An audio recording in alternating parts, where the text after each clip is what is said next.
ግን አገልግሎቱ በቤተክርስቲያን ውስጥ መሆን እያለ በግል ቤት እንዴት ሆነ የሚል መንፈሳዊ ሕክምና ማለት ምን ማለት ነው? እሺ፣ በስመ አብ ወወልድ ወመንፈስ ቅዱስ አሐዱ አምላክ አሜን። ውድ የዚህ ፕሮግራም ተከታታይ የሆናችሁና ህዝበ ክርስቲያን እንዲሁም የኢትዮጵያ ኦርቶዶክስ ተዋሕዶ ሃይማኖት ቤተክርስቲያን አማኝ እምነት ተከታይ የሆናችሁ በሙሉ ህዝበ ክርስቲያኖች በአገር ውስጥም በአገር ውጭም ያላችሁ ይህ የአባታችን የአባ ገብረ ማርያም መንፈሳዊ የሕክምና አገልግሎት የምትከታተሉ በሙሉ መልእክቱ ዛሬ የሚደርሳችሁም ወደፊት የሚደርሳችሁም በሙሉ ላለፉት ዓመታቶች አባታችን አባ ገብረ ማርያም ሲሰሩ የነበሯቸውን ስራ እንዲሁም የህይወት ታሪካቸውን እንዲሁም ደግሞ በእሳቸው አማካኝነት ድነው ከአልጋ ከቁራኛ ከተለያዩ በሽታ ከደዌ ተፈውሰው በዛሬው ዕለት በአገር ውጭም በአገር ውስጥም በሙሉ ጤና ላይ ሆነው እየሰሩ የሚገኙ ምዕመናን በተመለከተና አመጣጣቸው መነሻቸው መድረሻቸው ስለሚያገለግሉት አገልግሎት ከቤተ ክህነት የመጡ አባቶች ለህዝበ ክርስቲያኑ እንዲያምናቸው አንዳንዱ ዝግብግብ ላሉት መልስ ይሆን ዘንድ አንዳንዱ በመልካም ሲመለከታቸው አንዳንዱ በመጥፎ ለሚያስባቸው መልስ ይሆን ዘንድ ከቤተ ክርስቲያን አማኝ ከሆኑ አባት ዛሬ ጥያቄ ይቀርብላቸዋል። ይህን ጥያቄ በአክብሮት እንድትከታተሉ ስንል እኛ መልእክታችንን በአክብሮት እናስተላልፋለን። ይህ ፕሮግራም ለህዝበ ክርስቲያንን ብቻ ሳይሆን ለሌላ እምነት ተከታይ የሆናችሁ ህዝበ ክርስቲያን እንዲሁም ኢትዮጵያውያን ለሆኑ ሁሉ የቆመ መሆኑንም እንድትረዱ ስንል ከኦዲዮ ቪዲዮን በትዕግስት እንድትቀበሉ በአክብሮት እንጠይቃለን። እንግዲህ ጥያቄና መልሱ ከዚህ ቀጥሎ የሚቀርብ ይሆናል። ወደ ጥያቄና መልሱ መራችኋለሁ። ወደ አባታችን ፈጣሪ ከኛ ጋር ይሁን። አስጀምሩ ያስጨርሰን ፈጣሪ። እንደምን አደራችሁ? እግዚአብሔር ይመስገን። እንግዲህ ስሞትን በዛሬው ዕለት አባታችንን ለመጠየቅ የመጡ አባታችን እዚህ ድረስ ለመጡ በልዑል እግዚአብሔር ስም እናመሰግናለን። እንግዲህ ቀሪ ጊዜያችንንም ቆይታችንም የተባረከ የተቀደሰ ያድርግ። እንግዲህ ጊዜውን ለእናንተ ለቃለሁ። ለአባታችን የሚያቀርቡትን ጥያቄም እርስዎም ስሞትንም ወይ ደግሞ መናገርም ያለብዎትንም ነግረው ከዛ በኋላ የሚጠይቋቸውን ጥያቄ መጠየቅ ይችላሉ። በስመ አብ ወወልድ ወመንፈስ ቅዱስ አሐዱ አምላክ አሜን አሜን። ውድ የክርስቶስ ወገኖች በውጭም በውስጥም ያላችሁ በሀገር ውስጥም ያላችሁ በሀገር ውጭም ያላችሁ ምዕመናን አባቶች፣ ወንድሞች፣ እህቶች፣ አባቶች እንግዲህ አባ ገብረ ማርያም አባታችን በዛ በቤታቸው ተገኝተን ዛሬ እነሆ ጥያቄ ለመጠየቅ ተገኝተናል በቤታቸው። ይህም ጥያቄ ምንድነው? እንግዲህ ብዙዎች ሰዎች እየዳኑ ይመጣሉ እናያለን፣ በሚዲያው እናያለን። እኛ ግን ያ ሁሉ ሲሆን በቤታቸው እንዴት በአገልግሎቱ በቤት እንዴት ሆነ ወይስ እንዴት ነው አሰራራቸው? እስከየት መጣ? ስራቸው እስከየት ተጀመረ? ከየት ነው የጀመረው የሚለውን እንደው ለህዝቡ ግልጽ ይሆን ዘንድ በቤታቸው ተገኝተን ነው ዛሬ ጥያቄ ለመጠየቅ በቤታቸው ውስጥ ተገኝተናል። አባታችን ገብረ ማርያም እንዴት አደሩ? አባታችን እግዚአብሔር ይመስገን። አደሩ? እግዚአብሔር ይመስገን። እንዴት ሰነበቱ? ይሁን እግዚአብሔር ተመሰገነ ይሁን። እሺ ክብር ምስጋና ይግባው። እሺ አባታችን እንግዲህ ፈቃዳዎት ከሆነ ዛሬ እንግዲህ ከረሷ ጋር የመጣ ነው። እንግዲህ ያው ቅድም ገለጽ እንዳደረግነው እንደሞከርነው በቤተወት ለጥያቄ መተናል። ስለዚህ ይህን ስራ የጀመሩበት ምክንያት አንደኛ ጥያቄ ከየት መጡ፣ ምንኩስና ተቀብለው ከየት የት አገለገሉ የሚለውን አንደኛ ጥያቄ ጠይቃለሁ። መልካም። በስመ አብ ወወልድ ወመንፈስ ቅዱስ አሐዱ አምላክ አሜን። መልካሙን ጥያቄ ለመቀበል እግዚአብሔር አንደበትና አእምሮዬን አስተካክሎ የተጠየቁትን ጥያቄ ለመመለስ እግዚአብሔር አምላኬ ቅዱሳን አምላክ ሰማዕታት አባቶቻችን ምሕረቱን ቸርነቱን ሰጥተው በግራና በቀኝ በኋላና በፊት እየጠበቁ እስከዚህ ላደረሱኝ አምላክ ክብር ምስጋና ይግባው። እንግዲህ ለጥያቄ መልስ ከየት ነው የመጡት የሚለውን ጥያቄ እኔ የመጣሁበት ምክንያት የተመሰገነ ይሁን። በሕግም እንደምናገረው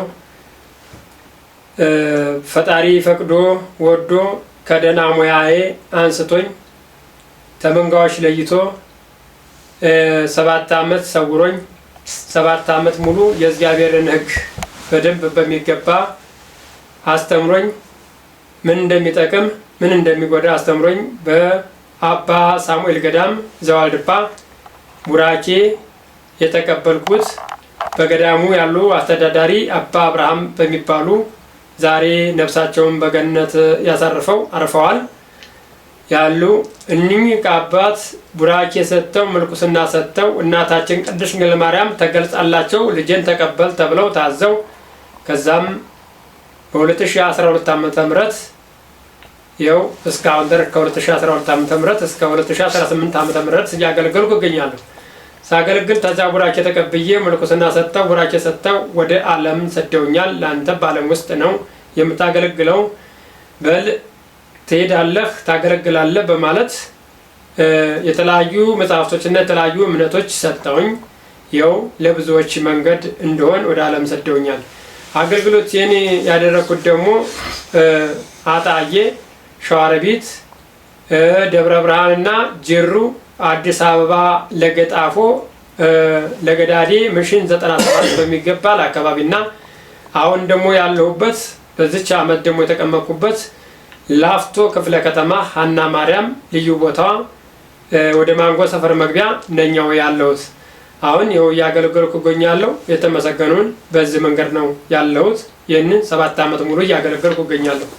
እሺ አባታችን አመሰግናለሁ። የናብራቶ ስለነገሩ እናመሰግናለን።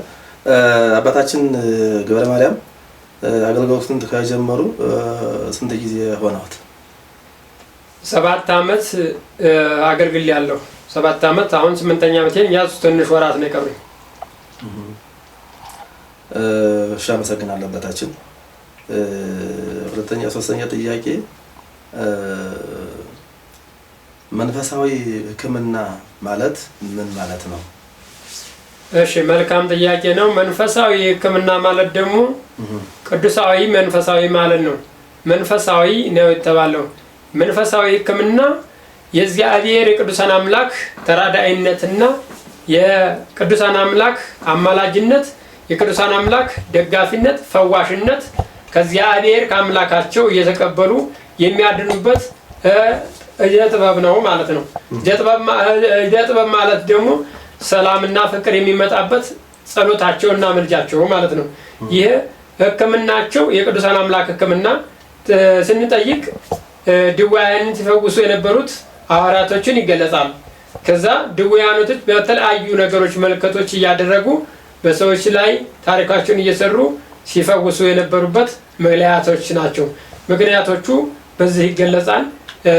መንፈሳዊ ሕክምና ማለት አለ እግዚአብሔር ሕክምና ይሁን እግዚአብሔርን እየጠየቁ ምልጃቸውንና ቸርነቱን እየጠየቁ የሚጠይቁበት መንፈሳዊ ሕክምና ማለት ነው። ይሄ ነው።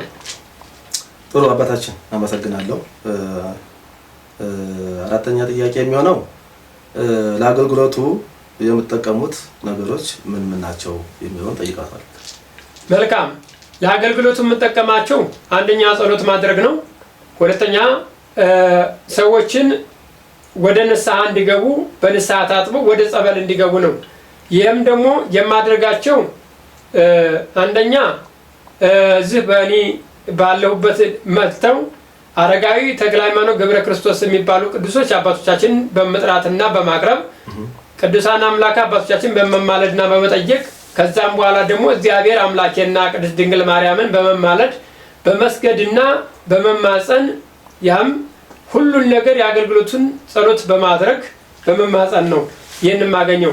እኚህ ቅዱስ አባቶቻችን በላይ ላይ በመገለጽና በመስራት ተግባሮችን ይመሩ ዘንድ አንደኛ የሚሆነው ንስሐ ግቡ ማለት ነው። ሁለተኛ ወደ ጸበል ግቡ ማለት ነው። ይህም ጸበል የሚገቡበት እስከ ዛሬ ጸበል ይገባሉ፣ እስከ ዛሬ ቤተክርስቲያን ይማለዳሉ፣ ያስቀድሳሉ፣ ይጸልያሉ። ነገር ግን ጠባቂ መልአክ የሚባለውን ሳያውቁ ጠባቂ መልአካቸው ጋር እንዲገናኙ የማድረግ ስራ ነው። አንደኛ የተፈጠሩበት ቀን የነበረው የተፈጠሩበት ዕለት የዋለ ቅዱስ እንቁላሏ የወንድ ዘርና የሴት ዘር ተገናኝቶ እንቁላሉ በተሰበረበት የነበረ ቅዱስ የዛን ፋይሉን የያዘ ነው። ጌታችን አምላካችን ሲሰራንና ሲያበጃጅን ሲመለከት የነበረ ቅዱስ ነው። እሱ ከእግዚአብሔር ተቀብሎ ቅዱሱ ሲያየንና ሲመለከተን ሲመራን የነበረ ቅዱስ እየተፈጠረበት የነበረው ቅዱስ ነው። ሁለተኛው ቅዱስ ደግሞ የተወለደበት የነበረው ቅዱስ ነው። ሁለተኛው ቅዱስ ማለት ነው። እሱም እንደዚሁ ሲመለከትና ሲያይ ተነበረ ከሁለተኛው ቅዱስ የተቀበለ ነው። ከአንደኛው ቅዱስ የተቀበለ ነው ወደ ሁለተኛው የሚሄደው። ሁለት ቅዱሶች አሉ። እነኚህ ሁለት ቅዱሶች በመቀበልና በመማለድ በማግኘት አባቶቻችን አረጋዊ ተክለ ሃይማኖት በመገለጽና እንደ መስተዋት ውስጥን በማየት በሽታና ዝርዝሮችን በማወቅ የሚመረምሯቸው ናቸው ማለት ነው። ሶስተኛው ደግሞ የክርስትና ስም ነው። የልጅነት ክርስትና ስም ሲሰየምልን ያም የልጅነት ስም የሕፃንነት ስም ስንቀባ ስንጠመቅ የሚሰየምልን ስም ጠባቂ አምላክ ነው። ያም ስማችን ለካህናት እንጂ ለማንም አይነገርም።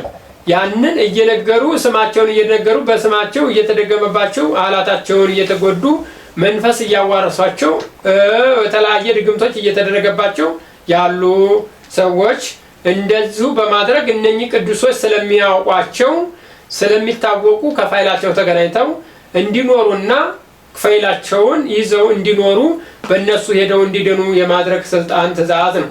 ሌላ ነገር አይደለም። ይሄ ነው። ጥሩ አባታችን ለዚህ ሁሉ ለሰጡን መንፈሳዊ ምላሽ ለሰጡን እያመሰግን ከወዲሁ አምስተኛ ጥያቄ የሚሆነው ሰዎች እንግዲህ ያው ብዙዎቹ እንደተደረገላቸው በውስጥም እንሰማለን እናያለን፣ እኛም እያየን ነው። ግን አገልግሎቱ በቤተክርስቲያን ውስጥ መሆን እያለ በግል ቤት እንዴት ሆነ የሚል ጥያቄ አምስተኛ ጥያቄን በዚሁ ጨርሳለሁ። ይሄ እንዴት ነው? መልካም ጥያቄ ነው። አዎ አባቶች፣ እኔ በዛ አገልግሎት ላይ ከዋልድባ ገዳም ከአባ ሳሙኤል ወደ ዓለም ስላክ በቤተክርስቲያን እንድገባና በቤተክርስቲያንና በአድባራት ገብቼ እንዳገለግል እንጂ በቤት ውስጥ እንዳገለግል አልነበረም። እኔ በዛ አገልግሎት ለበቤት ላይ ሆኜ ስቀመጥና ሳገለግል እኔ ወድጄውም አይደለም፣ እየከፋኝም እያሳዘነኝም ነው። እኔም አሁንም የምመለከተው የማየው እግዚአብሔር አምላኬ ፈጣሪ ሲወለድ ከድንግል ማርያም ሲፈጠር በከብቶች በረት ነው። ስለዚህ በከብቶች በረት ለምን ተወለድኩ ብሎ አላለም። ጌታችን አምላካችን እግዚአብሔር ወደ ድንግል ማኅፀን ሲያሳድር መርጦ ነው። ሳይመርጥ አላሳደረም። ድንግል ማርያም እናታችን ደግሞ በስደቷ በሆነችበት ሰዓት ላይ ቅዱስ አምላካችን ኢየሱስ ክርስቶስ አማኑኤል የተወለደው በከብቶች በረት ነው። ቆሻሻ ነው እንዴት የከብቶች በረት ላይ ልወለድ አላለም። እኔንም በቤት ውስጥ ሳገለግል ለምን ቤት ውስጥ አገለግልክ አይልም። እሱ ቅዱሱ እሱ አምላካችን ፈጣሪያችን ርኅሩህና ፈጣሪያችን የዋህነቱ ፍቅሩ ሰላሙ ቤትም ቢሆን ያገለግላልና ምንም የሚከለክለው ነገር የለም። ሁለተኛ ደግሞ ጥያቄው አዎ በቤተክርስቲያን ላይ ቢቀመጥ መልካም ነበረ። በቤተክርስቲያን ላይ ደብዳቤዎች በእያንዳንዱ ቤተ ክህነቶችና በሄድኩባቸው ክልሎችና በሄድኩባቸው አድባራቶች በሄድኩባቸው ቤተ ክህነቶች ደብዳቤ አስገቡኝ በማለት ደብዳቤን እያጻፍኩ ማመልከቻ እያጻፍኩ አስገብቻለሁ። እነኚህን ማመልከቻዎችን በአሁንም በእጄ ላይ ያሉ ናቸው። ማመልከቻዎችን አስገብቻለሁ። አላስገባ የቀረቡበት ነገር የለም። አስገብቻለሁ፣ ግን የተቀበለኝ አካል የለም። እነሱ ተጠይቃቸው መልስ አይሰጡኝም። ቤተ ክህነቱ ወይ ቦታ እንፈልግ ይለኛል። ቦታ ፈልገው እዚህ ቦታ ላይ አስገቧቸው ሲሏቸው ከዛ ደግሞ አድባራት ላይ ያሉ አስተዳዳሪዎች አይ እኛ ቦታ የለንም ብለው መመለስ ሆነ። ያው ግራ በገማት በሄድኩባቸው ቦታ ላይ ጠያቄ ገርብቻለሁ።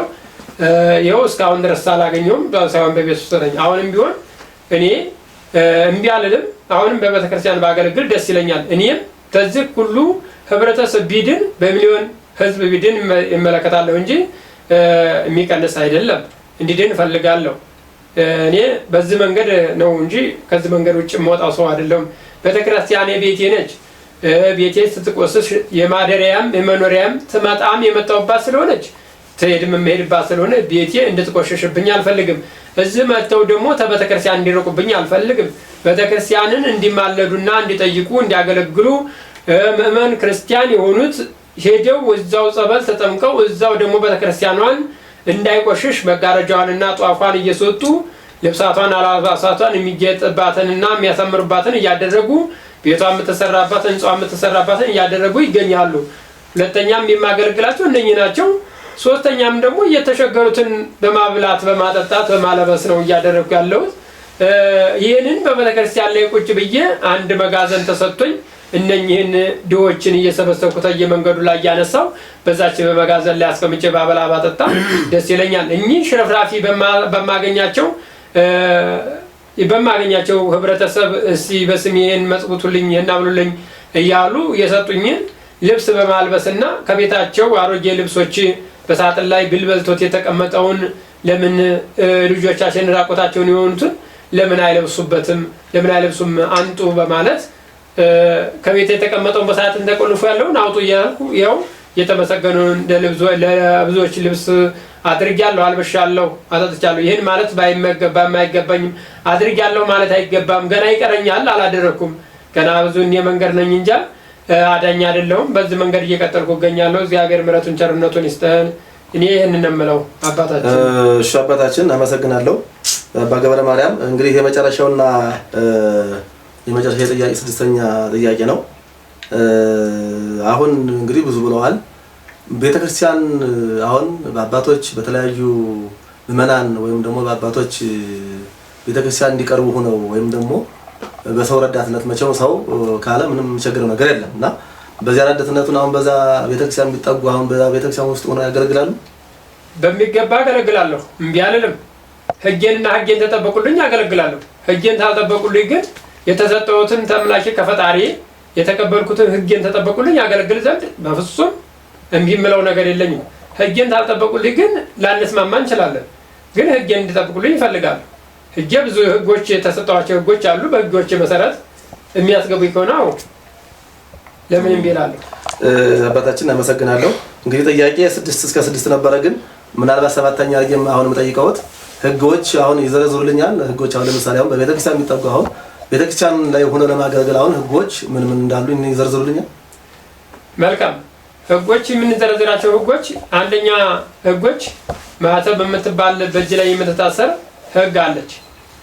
ያቺን ተየት መጣች የሚለውን ጥያቄ ያቀርባሉ። ጥያቄ ባቀርቡለት ይህን ጥያቄ ሳቀርብላቸው እሺ አይሉ አንዳንዱ ማለት ነው። ይሄ በግራ እጅ ላይ የምትታሰር ማህተብ አለ። የግራ እጅ ላይ ማህተብ ያለች ይቺ ሕግ አንደኛ ወደ ቤተክርስቲያን ስንገባ ስናስቀድስ ስንገባ መናፍስት አብሮን አይገባም። ጸበልም ስንገባ አብሮን አይገባም። ከዛ ይሄንን ማህተብ በእጅ ላይ የምትታሰር ማህተብ ምን ሰምናደርገው ጻድቃን በቀኝ ኃጢያን በግራ የሚለውን ለዩ። በግራ በኩል የሚገባውን ርኩሳን መንፈስ ማሰር ነው። ለምንድን ነው የሚታሰረው? ጸበል ስንገባ መንገድ ስለሚቀር፣ ቤተክርስቲያኑን ልናስቀድስ ገባ መንገድ ስለሚቀር፣ ስንወጣ ስለሚደረብ ይሄ ሕግ የተሰጠው ሕግ ነው ከእግዚአብሔር ከአምላኬ ማለት ነው። ይሄ ነው። ሁለተኛው ደግሞ ገንዘብ ሰብስብ የሚሉኝ ከሆነ እኔ ገንዘብ አልሰበስብም። ገንዘብ የምሰበስበው ድሃው ህብረተሰብ ገንዘብ የለውም። ገንዘብ ስለሌለው ድሃው ገንዘብ የሌለው በመንገድ ላይ በጎዳና ላይ ተቀምጦ ያለ እየተንከራተተ እየተጎዳ ያለ ዲፕሎማ ዲግሪ ጭኖ እየተንከራተተ ያለ አለ፣ አውዶ ያለ አለ። እሱን የወደቀውን ከመንገድ ላይ ማንሳት ስለምሰራ እኔ ገንዘብ ስለማልሰበስብ ገንዘብ ይሰበስባሉ ብለው የሚያስቡኝ ከሆነ ቤተክርስቲያኗ እኔ በምሄድበት ባት በቅዱሶቹ አማላጅነትና በሰማዕታት በአባቶቻችን አማላጅነት አባታችን ገብተዋል፣ እዛ ቤተክርስቲያን ገብተዋል ሲባል እኔን ተከትለው ሙዳይ ምጽአት የሚገባ የስለት የሚገባ ቤቷን ያንጻታል። ለአድባራ ቤተክርስቲያንም ሁሉ ለሚያገለግሉ አባቶችም መባ የሚደረግ እምቢ አይባሉም፣ አይከለከሉም፣ ያቀርባሉ። ለምኑ እንዲህ እንዲቀርብ አድርጉ የሚሉኝ ከሆነ እኔ አላቀርብም፣ አልጠይቅም። ይህንን የሚያደርጉልኝ ከሆነ አሁንም እምቢ አልልም። በጣም አመሰግናለሁ አባታችን፣ ክቡር አባታችን። እንግዲህ ለሰጡን ማብራሪያና መልስ በቂ መልስ አግኝተናል። ውድ በውጭም በሀገር ውስጥም በውጭም ያላችሁ ምዕመናን አባቶቻችን፣ ወንድሞቻችን፣ እህቶቻችን እንግዲህ ይህን በሰማችሁት ልክ ነው እንግዲህ ያለውን ነገር ዘርዝረውልናል። ስለዚህ እናንተም በውጭም በውስጥም ያላችሁ አባቶች እንግዲህ እርዷቸው ያለው ነገር። ምክንያቱም ወደ ቤተክርስቲያን ገብተው ቢያገለግሉ እኛ ይበልጥ አገልግሎቱ እየተሳፋ እንደው ደግሞ አገልግሎት ማገልገል ደግሞ እያገኙ እንዲሄዱ በእርግጥ አሁንም አልተጎዱም፣ ነገር ግን እንደገለጹት ነው እና በዚህ ልክ ቢሆን ደስ ይለናል። እኛም ሁሉም ደስ ይለዋል። ያም ባይሆን ደግሞ ባይሳካም ደግሞ በዚህ ባሉበት ሆኖ እንዲያገለግሉ እግዚአብሔር በሰጣቸው ተልእኮና እግዚአብሔር በሰጣቸው ሀብተ ፈውስ እንዲፈውሱ ወይም ደግሞ እንዲያገለግሉ እንግዲህ የሁላችን ምኞት ይሆናል። እኔ እዚህ ላይ ጥያቄ እንጨርሳለሁ። አመሰግናለሁ አባታችን። እግዚአብሔር ይጠብቅልን። ለጥያቄያችሁ መልክ እግዚአብሔር ምሕረቱን ቸርነቱን ይስጥልን። እናመሰግናለን። አመሰግናለሁ አባታችን። ሰላም ጊዜ ለሁላችን።